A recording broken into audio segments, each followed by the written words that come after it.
الحمد لله رب العالمين، والصلاة والسلام على أشرف الأنبياء والمرسلين وخاتم النبيين محمد وعلى آله وصحبه ومن تبعهم بإحسان ودعا بدعوتهم إلى يوم الدين. أما بعد فأعوذ بالله من الشيطان الرجيم. بسم الله الرحمن الرحيم. قال الله تبارك وتعالى: يا أيها الذين آمنوا كتب عليكم الصيام كما كتب على الذين من قبلكم لعلكم تتقون أياما معدودات. وقال تعالى: إن الله اشترى من المؤمنين أنفسهم وأموالهم بأن لهم الجنة. وقال تعالى: وما خلقت الجن والإنس إلا ليعبدون. وقال النبي صلى الله عليه وسلم: من صام رمضان إيمانا واحتسابا غفر له ما تقدم من ذنبه، ومن قام رمضان إيمانا واحتسابا غفر له ما تقدم من ذنبه، ومن قام ليلة القدر إيمانا واحتسابا غفر له ما تقدم من ذنبه. وقال النبي صلى الله عليه وسلم: رب صائم ليس له من صيامه إلا الجوع، ورب قائم ليس له من قيامه إلا السحر، او کما قال علیہ الصلاۃ والسلام. رہ گئی رسم ازاں روح بلالی نہ رہی، رہ گئی رسم ازاں روح بلالی نہ رہی، فلسفہ رہ گیا تلقین غزالی نہ رہی. چمی گویم مسلمانم ملرزم، چمی گویم مسلمانم ملرزم، کہ دانم مشکلات لا الہ را. محمد عربی کے آب روئے ہر دو سرا، کسے کے خاک درشنیس خاک بر سر او.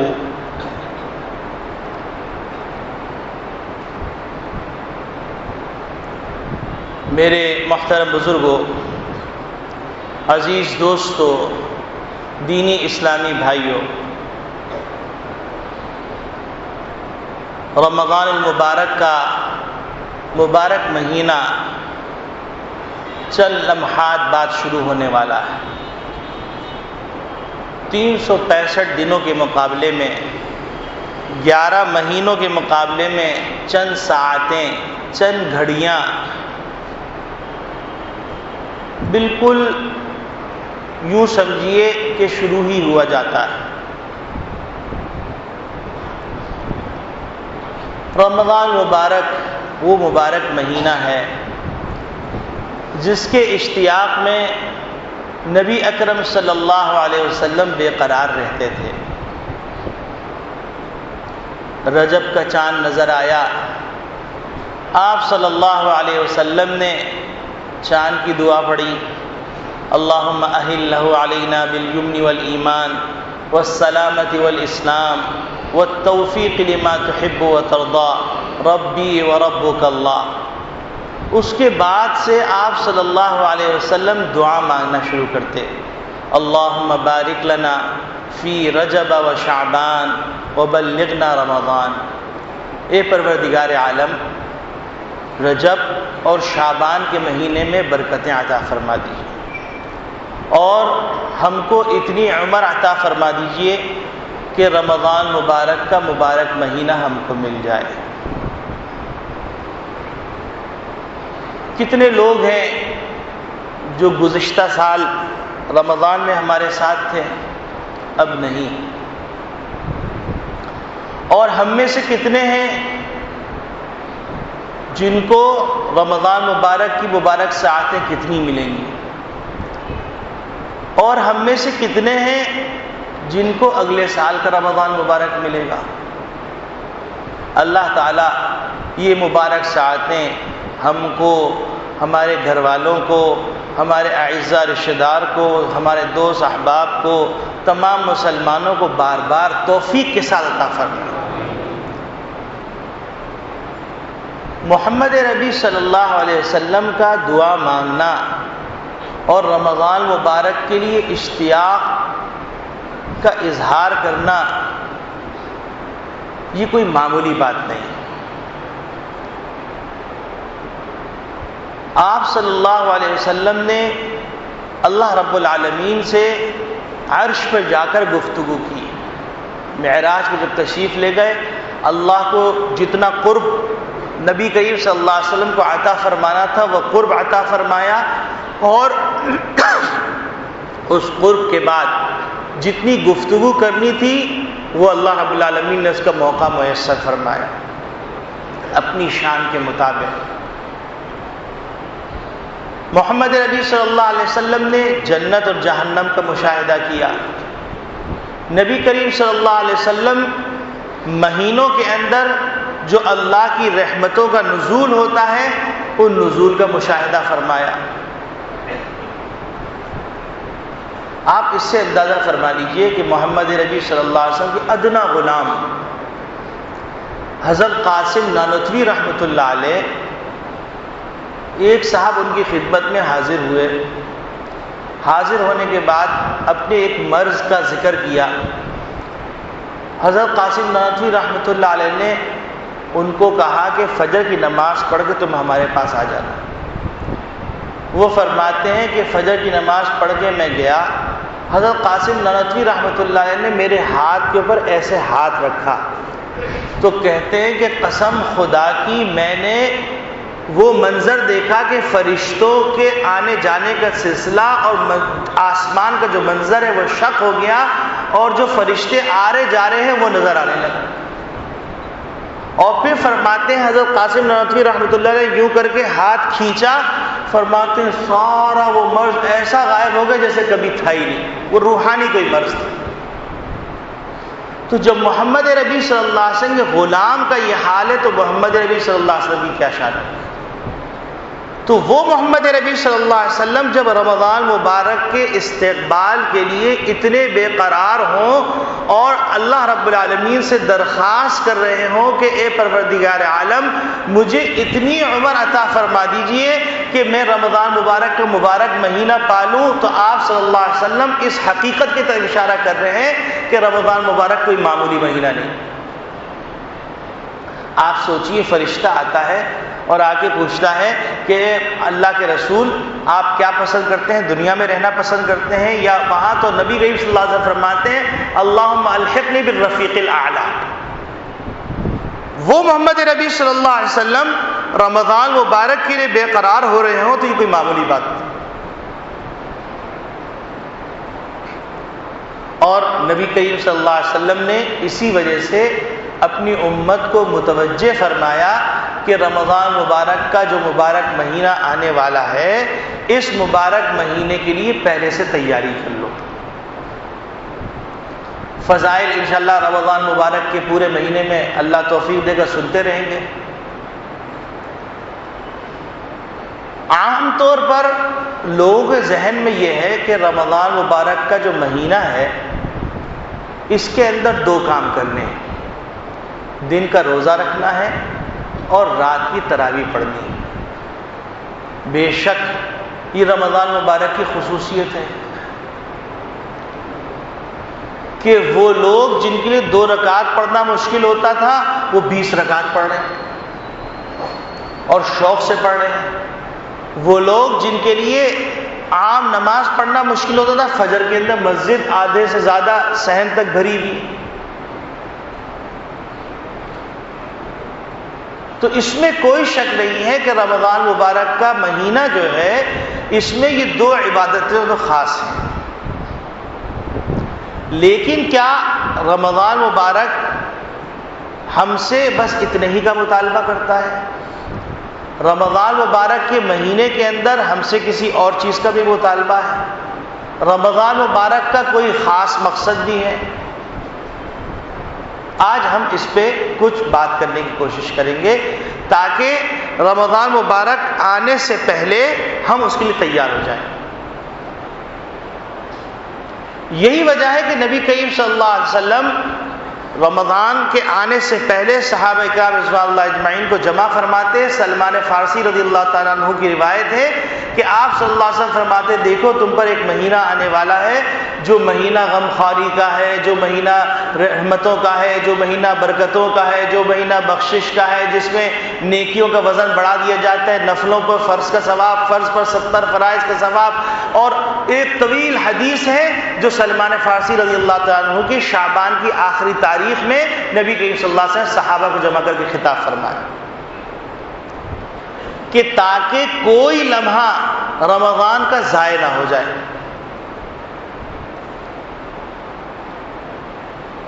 امام غزالی رحمۃ اللہ علیہ بھی عجیب غریب آدمی تھے۔ ایک موقع پہ فرمانے لگے کہ تم ذرا سوچو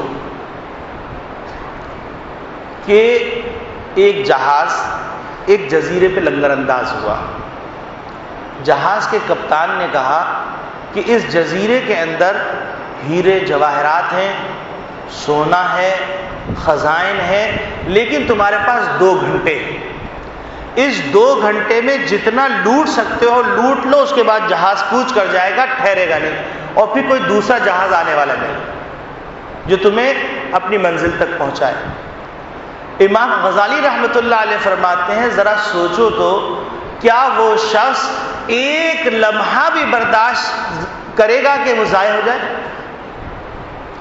وہ یہ کہے گا کہ 2 گھنٹے کے اندر میں 24 گھنٹے کا کام کروں، اور جیبیں بھرے گا، اور اگر جیب میں جگہ نہیں رہے گی جھولے بھرے گا، جھولے میں جگہ نہیں ہوگی تو اپنے کرتے کو اندر کھرس لے گا اور اندر ڈال لے گا، اور پھر بھی کچھ نہیں ہوگی تو کوئی نہ کوئی صورت کرے گا، حتیٰ کہ نوبت یہاں تک بھی آ سکتی ہے کہ وہ کہے سانس تو میں ناک سے لے لوں گا، منہ کے اندر بھی رکھ لے گا، کہ تاکہ میں یہ تمام جو مجھے موقع ملا ہے 2 گھنٹے کا، یہ تمام نعمتوں کو لوٹ کر، برکتوں کو لوٹ کر میں جہاز میں بیٹھ جاؤں اور پھر منزل کی طرف روانہ ہو جاؤں۔ تو اللہ رب العالمین نے انسانی زندگی کا جو جہاز ہے اس جہاز کو دنیا کے کنارے لنگر انداز کر دیا، اور ساتھ ساتھ یہ پیغام دے دیا ہے کل من علیہا فان، اس دھرتی پہ جو بھی بسے گا اس کو ایک دن کوچ کرنا ہے۔ حتیٰ کہ سارے لوگوں کے تمام توہم کو ختم کر کے کہہ دیا گیا انک میت وانہم میتون، کہ محمد ربی صلی اللہ علیہ وسلم جو اس کائنات کے نوشہ ہیں، جو اس کائنات کے کنز مخفی ہیں، جو اس کائنات کے سبب وجود ہیں، جن کے خاطر یہ پوری کائنات سجائی گئی ہے، ان سے بھی کہہ دیا گیا کہ آپ کے اوپر دنیا کا جو موت کا حالت ہے، کیفیت ہے، وہ طاری ہونی ہے۔ پھر قبر کے اندر علماء دیوبند کا عقیدہ یہ ہے کہ محمد نبی صلی اللہ علیہ وسلم حیات ہے، اور نبی کریم صلی اللہ علیہ وسلم کے اجساد کے اوپر، انبیاء کے اجساد کے اوپر یہ حکم ہے کہ زمین ان کے جسم کو نہیں کھا سکتی، اور نبی کریم صلی اللہ علیہ وسلم سنتے ہیں اور جواب دیتے ہیں۔ ہمارا عقیدہ ہے، ہمارے اکابر کا عقیدہ ہے، ہم حیات النبی کے قائل ہیں۔ تو نبی کریم صلی اللہ علیہ وسلم کو خطاب کر دیا گیا، ان سے کہہ دیا گیا کہ دنیا کا جو موت کی حالت ہے، موت کی کیفیت ہے، وہ آپ پر بھی طاری ہونی ہے، تو پھر کوئی نہیں بچے گا۔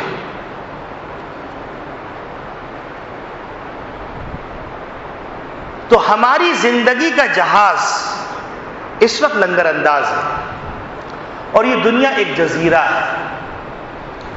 اس جزیرے کے اندر خزائن پڑے ہوئے ہیں، ایسے سکے پڑے ہوئے ہیں جو سکے وہاں کام آئیں گے، اور ایسے موقع پہ کام آئیں گے جس موقع پر یوم یفر المرء من اخیہ و امہ و ابیہ و صاحبتہ و بنیہ، کہ بھائی بھائی کے کام نہیں آ رہا ہوگا، شوہر بیوی کے کام نہیں آ رہا ہوگا، بیوی شوہر کے کام نہیں آ رہا ہوگا، ماں بیٹے کے کام نہیں آ رہی ہوگی، بیٹا ماں کے کام نہیں آ رہا، سب بھاگ رہے ہو۔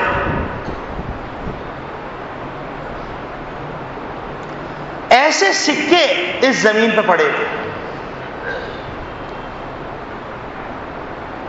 اب اعلان کر دیا گیا ہماری پیدائش کے وقت کہ تمہیں بھیجا جا رہا ہے اس جزیرے پر، لیکن سن لینا، اس جزیرے سے جہاز مسافروں کو لے کے جائے گا،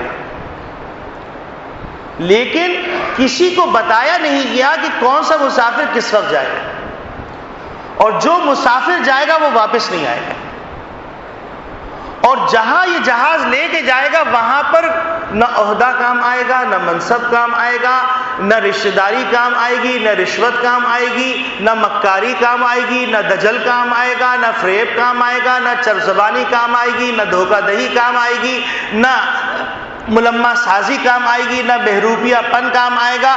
اللہ تو علیم بذات الصدور ہیں، قلوب کے احوال جاننے والے ہیں۔ آپ سوچئے اللہ سے زیادہ کون باخبر ہوگا کہ حدیث میں آتا ہے 3 بڑے بڑے مناسب کا ذکر کیا جاتا ہے، آدمی لرز جاتا ہے کہ اے اللہ بچنے کا راستہ کیا ہوگا۔ شہید کو لایا جا رہا ہے، شہید سے کہا جا رہا ہے کہ اے شہید بتا تو نے کیا کیا، جو ہم نے تجھے اتنی طاقت دی، شجاعت دی، حوصلہ دیا، ایک مقام دیا، تو اس کے بدلے میں کیا لے کے آیا؟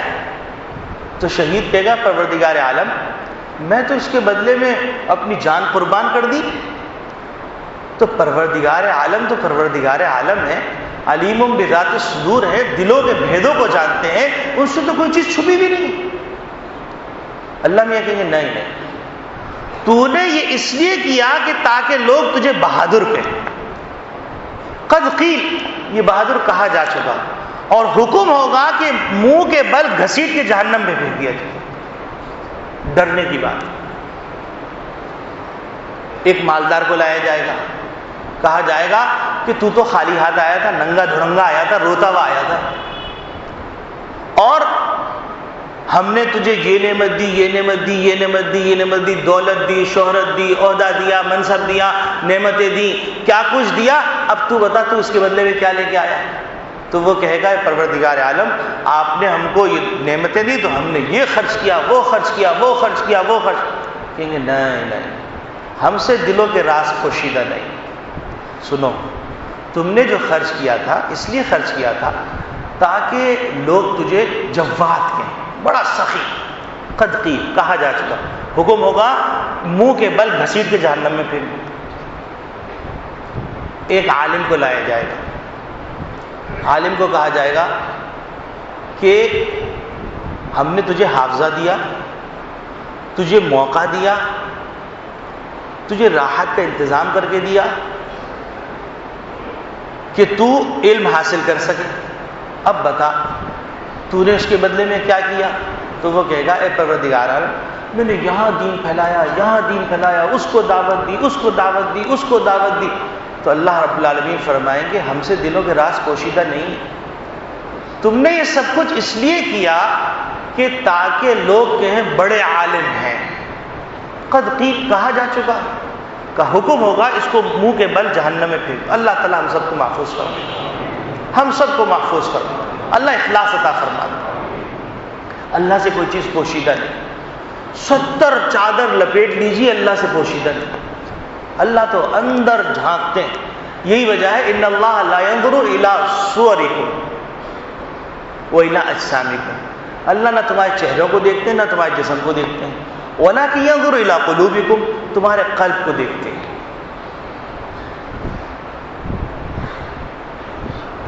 تو اب ہماری کشتی، ہمارا جہاز کنارے پر لنگر انداز ہے، وہ کسی کو معلوم نہیں کہ کس وقت بگل بچ جائے، اور وہ جہاز ان مسافروں کو جن کی تاریخ معلوم نہیں، جن کی مدت معلوم نہیں، جن کی کیفیت معلوم نہیں، جن کی حالت معلوم نہیں، جن کی موقع معلوم نہیں، ان کو حکم دیا جائے گا چلو۔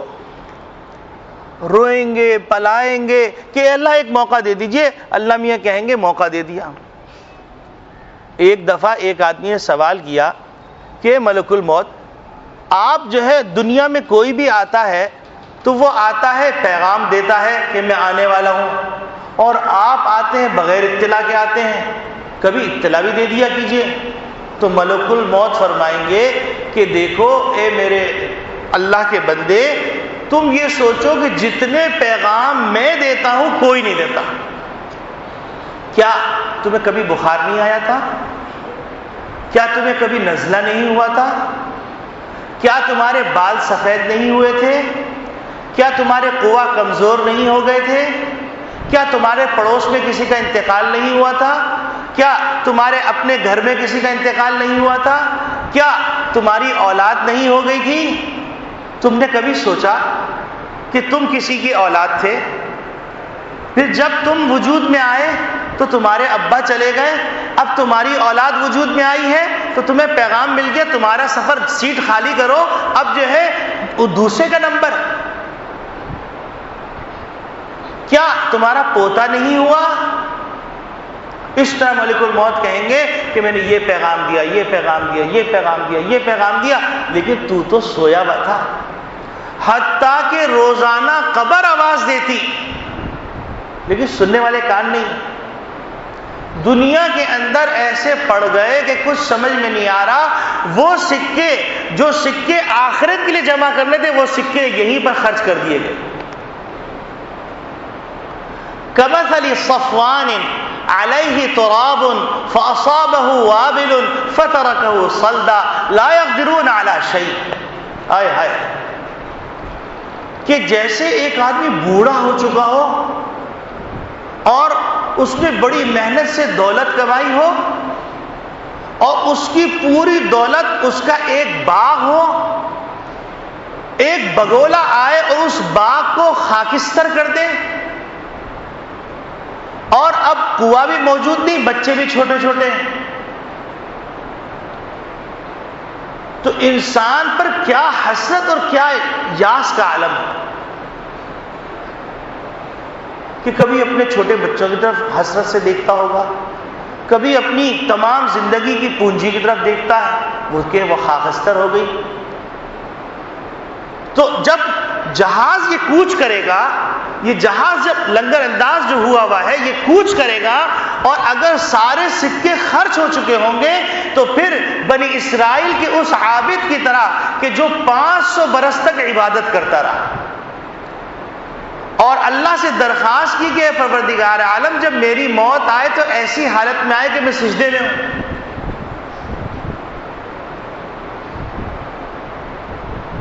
اور پھر جب اٹھایا جائے گا تو نبی کریم صلی اللہ علیہ وسلم فرماتے ہیں، اللہ پاک فرمائیں گے جاؤ ہم نے تمہیں اپنی رحمت سے بخش دیا۔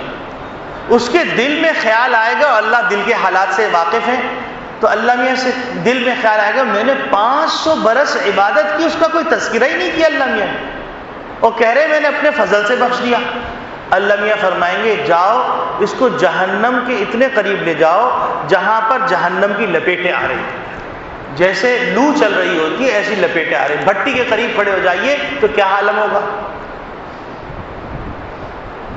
تو اب اس کا پیاس سے برا حال ہو جائے گا، حلق میں کانٹے پڑنے لگیں گے، زبان باہر نکل آئے گی، اور باہر نکل آنے کے بعد وہ کہے گا کہ کیا کروں کیا کروں۔ اتنے میں ایک آب خورا لایا جائے گا، ٹھنڈا پانی، اب آپ سوچیے اس سے بڑی کوئی نعمت ہے، تو وہ آب خورا لایا جائے گا تو وہ کہے گا لاؤ مجھے دو، تو کہا جائے گا کہ یہاں کوئی چیز بغیر قیمت کے نہیں ملتی، تو اب وہ پریشان ہو جائے گا کہ میرے پاس تو کچھ بھی نہیں ہے، تو پھر پوچھے گا بتلاؤ کہ یہاں کی قیمت کیا ہے، تو کہا جائے گا 500 برس کی عبادت۔ وہ خوش ہو جائے گا اور کہے گا ہاں میرے پاس 500 برس کی عبادت ہے، لو مجھے پانی دے دو، پانی پی لے گا۔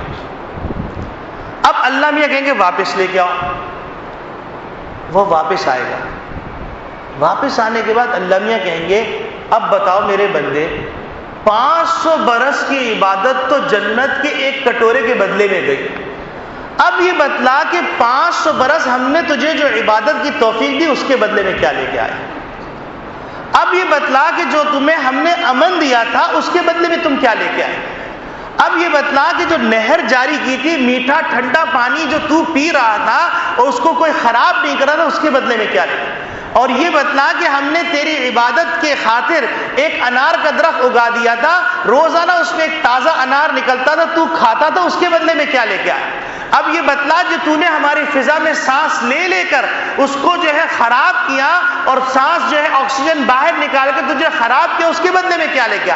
یہ بتلا جو ہم نے تجھے سجدے کے ہاتھ میں موت دی، اس کے بدلے میں کیا لے کیا؟ یہ بتلا ہم نے قیامت تک تیری لاش کو محفوظ رکھا، ایسے ہیبت ناک جنگل کھڑے کر دیے کہ جس کے نتیجے میں قیامت تک کوئی تیری لاش کو چھیڑ نہیں سکا، اس کے بدلے میں کیا؟ وہ سجدے میں گر جائے گا اور کہے گا اے پروردگار تیرے فضل کے بغیر جا ہی نہیں سکتا۔ اب یہ رمضان کا مہینہ فضل لوٹنے کا مہینہ ہے، اللہ کو منانے کا مہینہ ہے۔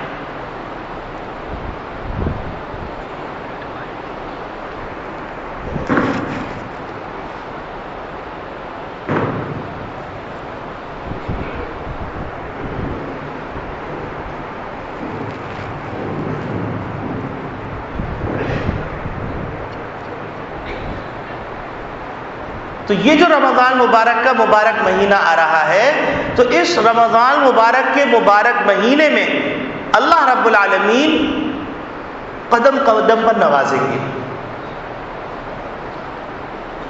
اور یہ نوازا جائے گا اخلاص پر۔ من صام رمضان ایمانا واحتسابا، گویا کہ ایمان بھی ضروری ہے، احتساب کا مطلب اخلاص ہے، احتساب کا مطلب اللہ سے صرف امید رکھنا ہے کہ اللہ مجھے اجر دے گا، کوئی میری تعریف کرے نہ کرے، اور پھر رحمت کے دروازے کھل جائیں گے۔ اب رمضان مبارک کا مبارک مہینہ آ رہا ہے، ہم یہ سمجھتے ہیں کہ رمضان مبارک صرف روزے تراویح کے لیے ہے، بے شک یہ عظیم عبادت ہے، لیکن رمضان مبارک کا فلسفہ کیا ہے؟ یہ کیوں مہینہ دیا گیا ہے؟ اللہ رب العالمین نے یہ مہینہ کیوں رکھا ہے؟ اگر یہ بات سمجھ میں آ گئی تو اب جو چند لمحے بعد رمضان شروع ہونے والا ہے یہ قیمتی بن جائے گا۔ اور اللہ رب العالمین تو عجیب غریب ذات ہے، ہم مائل بکرم ہیں، کوئی سائل ہی نہیں، ہم مائل بکرم ہیں، کوئی سائل ہی نہیں، راہ دکھلائیں کسے، کوئی راہ منزل ہی نہیں۔ اللہ کی طرف سے تو کہہ رہے ہیں لو لو لو لو، لیکن ہم منہ پھیر کے بیٹھے ہوئے۔ اللہ کہہ رہے ہیں ہم مائل بکرم ہیں، ہم نے تمہیں زندگی دی رمضان کے مہینے کے استقبال کے لیے، تو ہم مائل بکرم ہوئے یا نہیں ہوئے؟ آپ کے گھر میں مجھے بتلائیے، آپ کی اجازت کے بغیر کوئی آ سکتا ہے؟ تو اللہ کی دھرتی پر اللہ کے مہینے میں کوئی اپنی مرضی سے داخل ہو سکتا ہے؟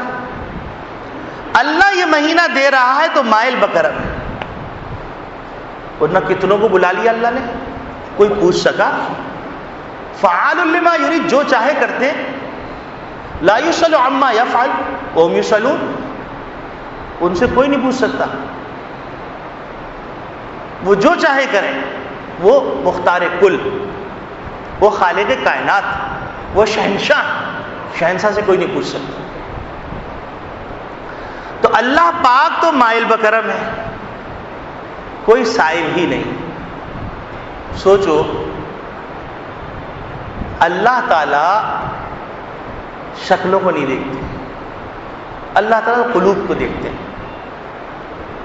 اب اللہ رب العالمین نے رمضان کا مہینہ کیوں عطا فرمایا، بس اس کو سمجھ لیں گے تو انشاءاللہ پھر اگلے جمعوں سے رمضان کے متعلق وقتاً فوقتاً کچھ باتیں ہوں گی، انشاءاللہ زکوٰۃ سے متعلق باتیں ہوں گی، دیگر امور سے متعلق باتیں ہوں گی۔ اللہ توفیق دے، اور ہم دعا کرتے ہیں کہ جو حاضرین ہیں اور جو کہنے والا ہے پورا رمضان اس کو ملے، نہ صرف یہ رمضان بلکہ کئی رمضان ہم سب کو عطا فرمائے، ہمارے گھر والوں کو عطا فرمائے۔ یہ معمولی مہینہ نہیں۔ اللہ رب العالمین نے انسان کو جو پیدا فرمایا ہے، اللہ رب العالمین نے انسان کو پیدا فرمایا ہے اور اس پیدائش کا مقصد بیان فرمایا ہے، وَمَا خَلَقْتُ الْجِنَّ وَالْإِنسَ إِلَّا لِيَعْبُدُونِ، ہم نے جنات اور انسان کو اپنی بندگی کے لیے پیدا کیا۔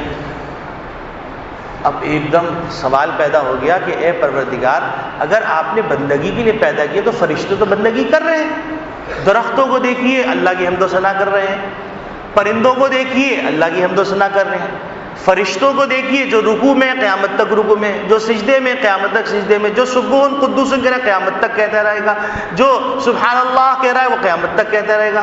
تو پروردگار عالم پھر ایک نئی مخلوق پیدا کرنے کی آپ کو کیا ضرورت پیش آئی؟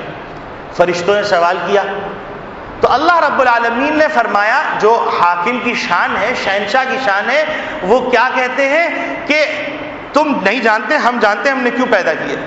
لیکن انسان تھوڑا سا غور کرے تو بات سمجھ میں آ جاتی ہے۔ فرشتے جو ہیں ان میں خیر ہی خیر ہے، شر ہے ہی نہیں۔ اگر وہ شر کرنا چاہیں تو فرشتے شر نہیں کر سکتے، کیونکہ اللہ نے ان کے اندر مادہ ہی نہیں رکھا شر۔ وہ نورانی مخلوق،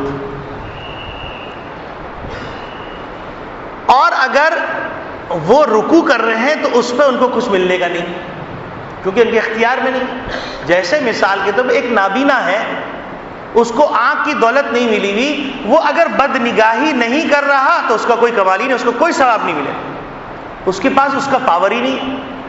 ایک آدمی جوا نہیں کھیل رہا اور کہہ رہا ہے میں جوا کھیلتے نہیں، بھائی پیسے ہی نہیں تو جوا کہاں سے کھیلے گا تو؟ ایک آدمی کے پاس پیسے ہیں لیکن جوا نہیں کھیلا، اس کو ثواب ملے گا۔ ایک آدمی عنین ہے، یعنی اللہ تعالیٰ نے اس کے اندر مردانہ طاقت ہی نہیں رکھی، وہ کہہ رہا ہے میاں ہم تو زنا ہی نہیں کرتے، تو اس سے کہا جائے گا کہ میاں آپ کو دوسری نیکیوں پہ تو ثواب مل جائے گی لیکن زنا کرنے پہ ثواب نہیں ملے گا، اس لیے کہ آپ کے اندر وہ استعداد ہی نہیں ہے۔ تو اللہ پاک نے فرشتوں کے اندر گناہ کی استعداد نہیں رکھی، اور اللہ پاک نے بندوں کو ایسا پیدا کیا فَأَلْهَمَهَا فُجُورَهَا وَتَقْوَاهَا، ان کے اندر خمیر دونوں رکھے، خیر کا بھی خمیر رکھا، شر کا بھی خمیر رکھا، اور اعلان فرما دیا فَمَن يَعْمَلْ مِثْقَالَ ذَرَّةٍ خَيْرًا يَرَهُ وَمَن يَعْمَلْ مِثْقَالَ ذَرَّةٍ شَرًّا يَرَهُ، جو کرو گے دیکھ لو گے، پالو گے اپنے سامنے پاؤ گے۔ کتابیں یلقاہ منشورہ، کھلی ہوئی کتاب سامنے آ جائے گی اور حسرت سے کہے گا ما لہذا الکتاب، سر پہ مٹی ڈال رہا ہوگا اور پکار رہا ہوگا، چیخ رہا ہوگا ما لہذا الکتاب لا یغادر صغیرۃ ولا کبیرۃ الا احصاها، ہائے یہ کیسا نام اعمال ہے، میں نے تو تاریکی میں چھپ کے گناہ کیا تھا، اے پروردگار اس میں یہ تو اس میں بھی لکھا ہوا ہے، میں کہاں جاؤں؟ سر پہ مٹی ڈالے گا، روئے گا، چیخے گا، پلائے گا۔ کہا جائے گا اقرأ کتابک، اپنے نام اعمال خود پڑھو، کفا بنفسک الیوم علیک حسیبا، تمہارے لیے نام اعمال خود پڑھنے کے لیے کافی ہے، کسی اور کو ضرورت نہیں ہے۔ لیکن اب کچھ پلانے سے فائدہ نہیں ہوگا۔ تو اللہ رب العالمین نے انسان کو پیدا فرمایا ہے، اس میں دونوں مادے رکھے، خیر کا مادہ بھی رکھا، شر کا مادہ رکھا، اور خیر اور شر کا مادہ رکھنے کے بعد قربان جائیے اللہ پاک، قربان جائیے اللہ پاک۔ آپ سوچئے کہ اللہ نے ہم کو پیدا فرمایا، پیدا اللہ نے کیا، پھر اس کے بعد کہا چلو میرے بندے یہ لو، یہ جان تمہاری ہوئی، یہ مال تمہارا ہو، اور پھر اس کے بعد اللہ پاک نے کہا آؤ چلو ہم ایک ایگریمنٹ کرتے ہیں، ایک معاہدہ کرتے ہیں، ایک سودا کرتے ہیں۔ اللہ پاک نے کہا ان اللہ اشترى من المؤمنین انفسهم واموالهم بان لهم الجنہ، کہ یہ جو انسان کی جان ہے، انسان کی مال ہے، ہم انسان سے خرید لیتے ہیں، مال بھی ہمارا نہیں تھا، جان بھی ہماری نہیں تھی، اور اس کی دلیل کیا ہے؟ ہم اپنی مرضی سے نہیں آئے، اور اس کی دلیل کیا ہے؟ ہم خالی ہاتھ آئے تھے، اور یہ مال جو گردش کر رہا ہے کبھی کسی کے ہاتھ میں، کبھی کسی کے ہاتھ میں، کبھی کسی کے ہاتھ میں، باپ غریب بیٹا امیر، بیٹا غریب باپ امیر، عجیب اللہ کا نظام۔ اللہ دکھاتے اپنے جلوے دکھاتے رہتے، دیکھو دیکھو، سوچو، سنو سنو، بھاگو نہیں، ذرا دیکھو، دھیان سے دیکھو ہم کیا دکھا رہے تھے۔ اب اللہ پاک نے جان بھی دی، مال بھی دیا، اور پھر اس کے بعد کہا ہم سے ایک ایگریمنٹ کر لو، یہ جان فانی، یہ مال فانی، لیکن ہم تم کو جو پیمنٹ کریں گے، ہم تمہیں جو پیسے دیں گے وہ ایسے پیسے جو دائمی، اور وہ پیسے کیا ہے؟ بِأَنَّ لَهُمُ الْجَنَّةَ، ہم تم کو جنت دے دیں گے۔ اور جنت کا منظر اگر کھینچا جائے تو آدمی چیخیں مارے اور کہے، حضرت مولانا طارق جمیل صاحب مقدس اللہ علیہ نے جنت کا تذکرہ کیا، یمن کی جماعت آئی ہوئی تھی، تو ایک شخص کھڑا ہوا، اس نے اپنے پاسپورٹ پھاڑ دیا، کہا مجھے جنت لے چلو، مجھے بتاؤ وہ کہاں ہے۔ جنت تو وہ ہے.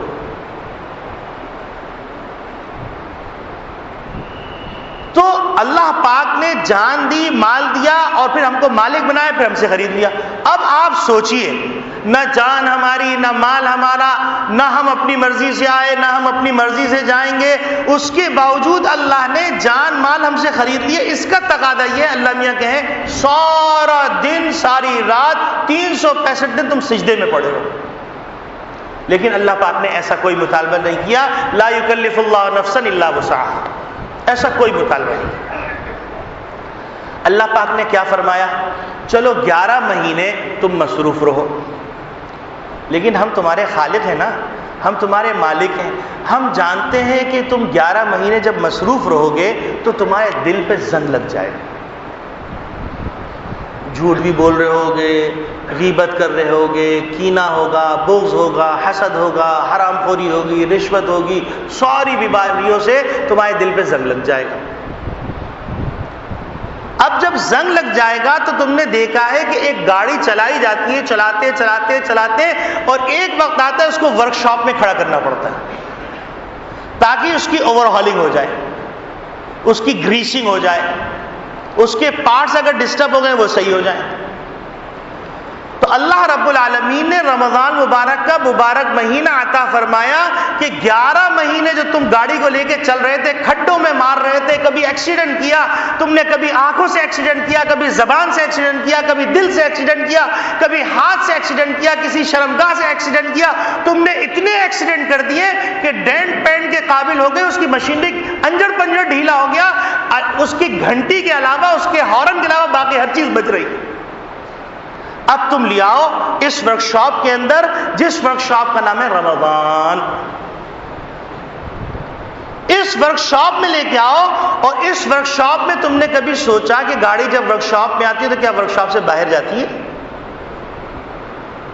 اگر بہت بری حالت ہوتی ہے تو کہا جاتا ہے صاحب آپ گاڑی 3 مہینے کے لیے کھڑا کریں گے تو بنے گی، ورنہ آپ لے جائیے، میں نہیں کرتا کام. اگر حالت تھوڑی خراب ہوگی تو کہا جائے گا ٹھیک ہے صبح دے دیجئے، رات میں لے جائیے. اب ہماری گاڑی تو اتنی خراب ہو چکی ہے، اتنی خراب ہو چکی ہے، کیونکہ گناہ ہوا کے اندر تیر رہے ہیں، فضا کے اندر تیر رہے ہیں. پہلے گناہ زمین پہ ہوتے تھے، اب سمندر کی تہوں میں گناہ ہو رہے ہیں، اب آسمان کی بلندیوں پہ گناہ ہو رہے ہیں، اب پہاڑ کی چوٹیوں پہ گناہ ہو رہے ہیں. یہ تو اللہ کا کرم ہے کہ اللہ زمین کو دھسا نہیں رہا. محمد صلی اللہ علیہ وسلم کا صدقہ ہے کہ انہوں نے اللہ سے درخواست کی تھی کہ میری امت کو تباہ مت کر دیجیے جیسے پچھلی امتوں کو تباہ کیا. تو اللہ رب العالمین نے رمضان مبارک کا مبارک مہینہ عطا فرمایا. یہ گویا کہ ایک تربیتی کیمپ ہے.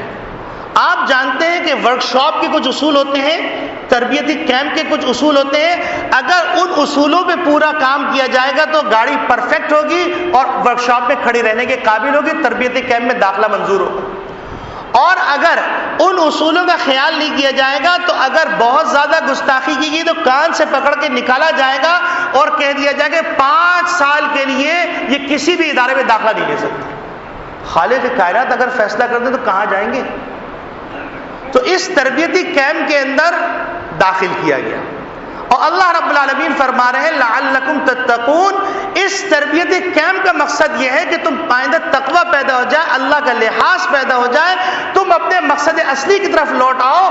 اب یہ اور بات ہے کہ مقصد اصلی کی طرف آنے کے لیے کچھ مجاہدات کی ضرورت ہے، تو ہم نے روزہ رکھوا لیا تاکہ تمہارے نفس جو قوت بہیمہ ہے وہ کمزور پڑ جائے. ہم نے تمہارے خاطر شیاطین کو گلوں میں توق ڈال کر سمندر کی تہوں میں قید کروا دیا. شعبان کے آخری رات جب چاند نظر آئے گا فرشتوں کو حکم دیا جائے گا کہ ان کو توق ڈال کے تہوں میں دفن کر دیا جائے، تہوں میں قید کر دیا جائے. ہم تمہاری تو اتنی نازبرداری کر رہے ہیں کہ عرش کے اٹھانے والے فرشتوں کو کہہ رہے ہیں کہ اب تم کچھ نہیں کرنا، صرف میرے روزے داروں کے دعاؤں پر آمین کہتے رہنا. کیا نازبرداری ہے! اللہ اکبر. مچھلیاں کہہ رہی ہیں کہ ہم استغفار کریں گے محمد صلی اللہ علیہ وسلم کے امتیوں کے روزے داروں کے لیے، اور آمین کہتے رہیں گے. ایسا عظیم مہینہ آ رہا ہے، کوئی معمولی مہینہ نہیں، بڑی عظمتوں والا مہینہ. اتنا عظمتوں والا مہینہ ہے کہ عظیم کتاب کے نزول کا مہینہ قرار دے دیا گیا. لعلکم تتقون، تاکہ تمہارے اندر تقوی کی صفت پیدا ہو جائے۔ اب اس ورکشاپ وقت ہو گیا ہے، لیکن چونکہ رمضان شروع ہو جائے گا اور اگر رمضان کے سے پہلے اس ورکشاپ کے آداب معلوم نہیں ہوں گے تو آج مجھے معاف کر دیجیے گا آپ لوگ، 12 مہینے ہم اپنی مرضی سے گزارتے، 1-2 باتیں اور سن لیجئے تاکہ آپ کا یہ سودا قیمتی ہو جائے۔ لعلکم تتقون، تاکہ تقوی کی صفت پیدا ہو جائے۔ اب یہ ورکشاپ کے اندر ورکشاپ کے اصول کیا ہیں؟ اس کے اندر آپ یہ سوچئے ذرا سا، یہ تربیتی کیمپ ہے اور لگایا کس نے؟ خالق کائنات، جس سے کوئی چیز پوشیدہ نہیں، جو اس پورے نظام کو سمجھتا ہے کہ کون سی چیز کہاں رکھی جائے گی تو فائدہ ہوگا، کہاں رکھی جائے گی تو نقصان ہوگا۔ اور پریکٹیکل کے لیے اس نے معلم حقیقی اپنے محبوب محمد نبی صلی اللہ علیہ وسلم کو بھیجا اور فرمایا کہ پریکٹیکل کر کے بتا دو کہ اس ورکشاپ کے اندر آنے والا جو انجن ہے یا آنے والا جو ٹرک ہے یا آنے والی جو گاڑی ہے، جو آنے والی لاری ہے، اس لاری کو اس ورکشاپ میں کیسے چلایا جائے تاکہ اگلے 11 مہینوں کے لیے تیار ہو جائے۔ تو سب سے پہلا کام یہ ہے کہ حرام خوری چھوڑ دو۔ نبی اکرم صلی اللہ علیہ وسلم فرما رہے رب صائم لیس لہ من صیامہ الا الجوع، بہت سے روزے دار ایسے ہیں جن کو سوائے بھوک کے کچھ حاصل نہیں ہوگا روزے کے ثمرات میں سے۔ وجہ کیا ہے؟ محدثین نے لکھا ہے وجہ یہ ہے کہ حرام آمدنی سے وہ غلہ رکھتے ہیں، اسی سے سحری کرتے ہیں، اسی سے افطاری کرتے ہیں۔ تو اب ورکشاپ میں آئے ہیں اللہ کی مرضی سے، تو ہماری مرضی سے تو کام نہیں چلے گا، آدھا تیتر آدھا بٹیر، کڑوا کڑوا تھو تھو، میٹھا میٹھا ہپ ہپ، ایسا نہیں چلے گا۔ تو اب یہاں پر سب سے پہلا کام کیا کرنا پڑے گا؟ سب سے پہلا کام یہ کرنا پڑے گا اپنی حرام آمدنی کو تو ہٹائیے۔ آج ہی اپنے گھر سے حرام نکال دیجئے۔ اور اب 2 قسم کے لوگ ہیں، ایک قسم کے لوگ وہ ہیں کہ جن کی پوری آمدنی حرام کی ہے۔ تو حضرت ڈاکٹر عبدالعزیز صاحب رحمۃ اللہ علیہ فرماتے ہیں میاں تم ایسا کرو، کسی حلال آمدنی والے سے قرضہ لے لو اور پروردگار کے سامنے ندامت کے آنسو بہا لو، اے پروردگار مجھ سے غلطی ہو گئی، اب میں حلال پیسوں سے اپنے بچوں کی سحری روز اور افطاری کا انتظام کروں۔ پہلا کام ہو گیا، حرام آمدنی ہٹا لو۔ اور کچھ لوگ ایسے ہیں جن کے حرام اور حلال ملا ہوا ہے، تو حرام حلال جن کا ملا ہوا ہے تو وہ احتساب کریں اور احتساب کرنے کے بعد اس میں سے حرام نکال لیں اور حلال کو رکھ دیں، مشکوک نکال لیں، حلال کو رکھ دیں اور اس کے بعد اس سے اپنی سحری اور افطاری کا انتظام کریں۔ یہ تو ہو گیا پہلا کام۔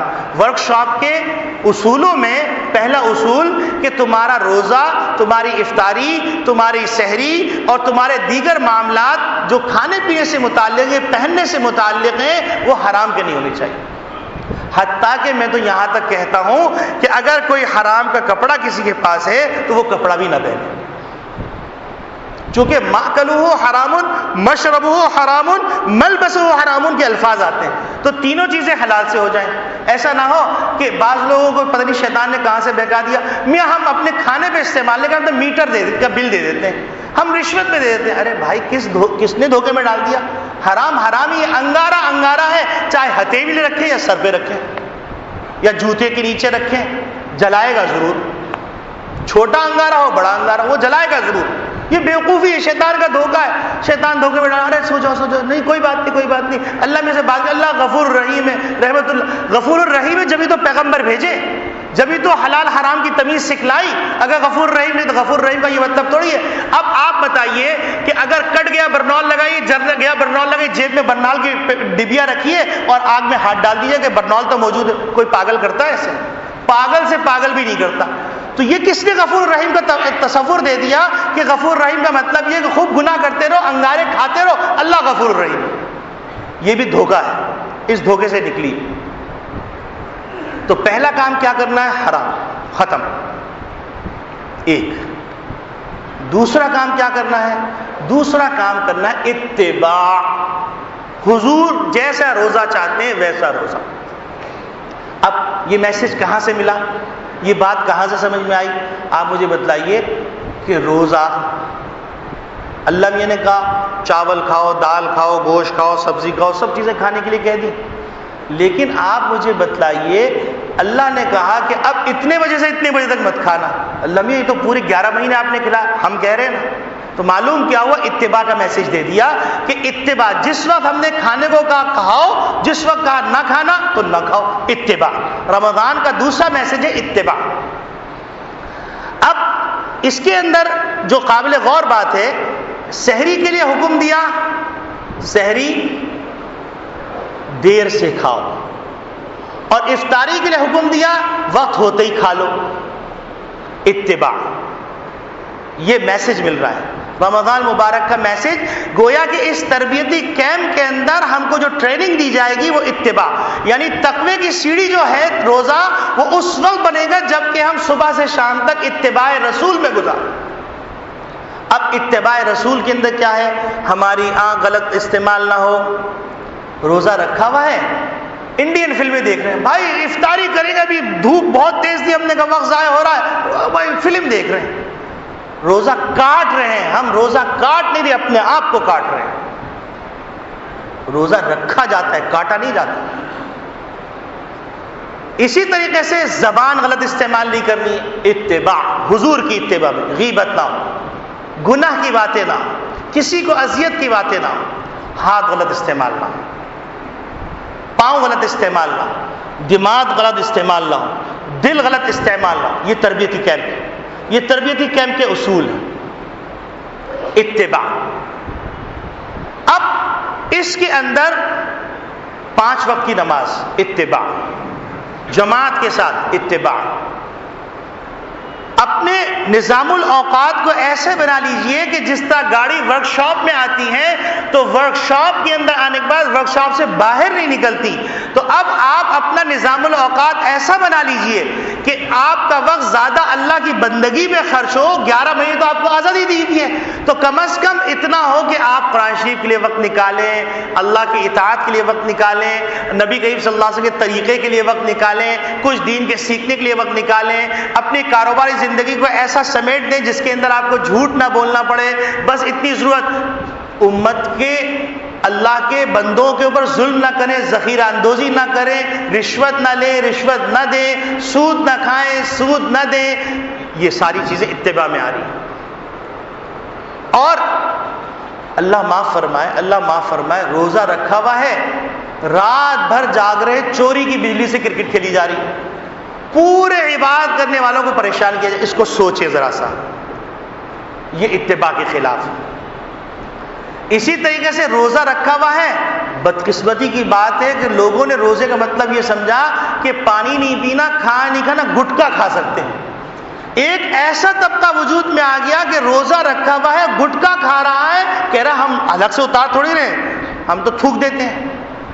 دھوکہ, یہ اتباع کے خلاف. حضور کا روزہ ایسا نہیں تھا. یہ تمام چیزیں اتباع کے اندر داخل ہیں. اس کی تفصیلات وقتاً فوقتاً عرض کرتے رہیں گے. اور تیسرا کام جو کرنے کا ہے, وہ تیسرا کام یہ کرنے کا ہے کہ بلا وجہ نہ جاگیں, بلا وجہ جھگڑا نہ کریں. حدیث میں آتا ہے, نبی کریم صلی اللہ علیہ وسلم فرمایا ان جہل علی احدکم جاہل فلیقل انی صائم, کہ اگر کوئی جاہل تم پر زیادتی کرے تو تم اس کو جواب نہ دو, بلکہ کہہ دو بھائی میں روزے دار ہوں, ٹھیک ہے آپ بڑے باپ کے, میں چھوٹے باپ کا, مجھے معاف کیجیے. جھگڑے سے بچیے.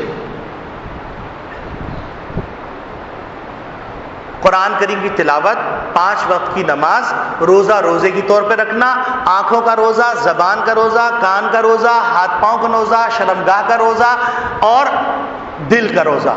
یہ سارے روزے کے اندر علیکم کے اندر جو خطاب ہے, یہ خطاب اشارہ کر رہا ہے کہ انسان کے وجود کو یہ نہیں کہا گیا یا ایھا الذین آمنوا کتب علیکم الصیام, علیکم الصیام یوں نہیں کہا گیا, کتب علی لسانکم الصیام, کہ تمہاری زبان پر روزہ رکھا گیا.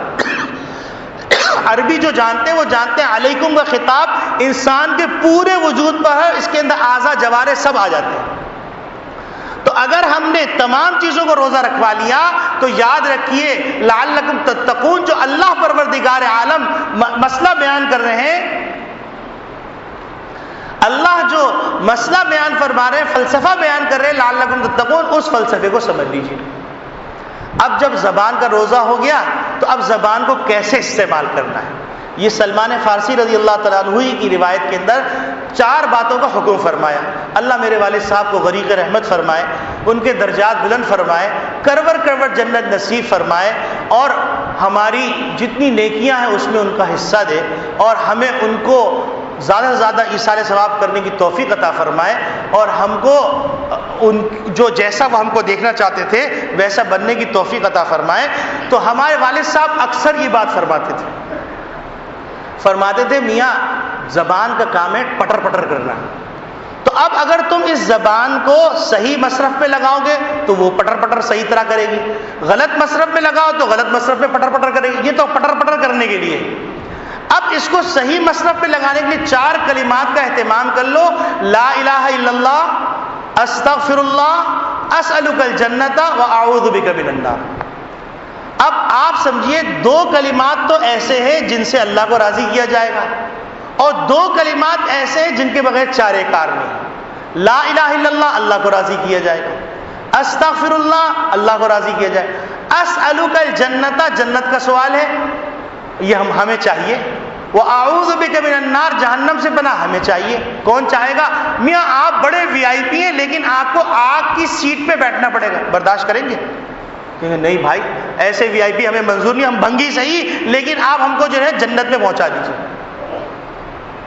تو بات یہ ہے کہ حدیث میں آتا اگر کسی آدمی نے 3 دفعہ جنت کی درخواست کی، 3 دفعہ جہنم سے پناہ مانگی، تو جنت خود اللہ سے درخواست کرتی اے اللہ اس کو میرے میں داخل فرما دیتی. اور اگر جہنم کی سے پناہ مانگی تو جہنم خود درخواست کرتی اے اللہ اس کو مجھ سے بچا لیجیے.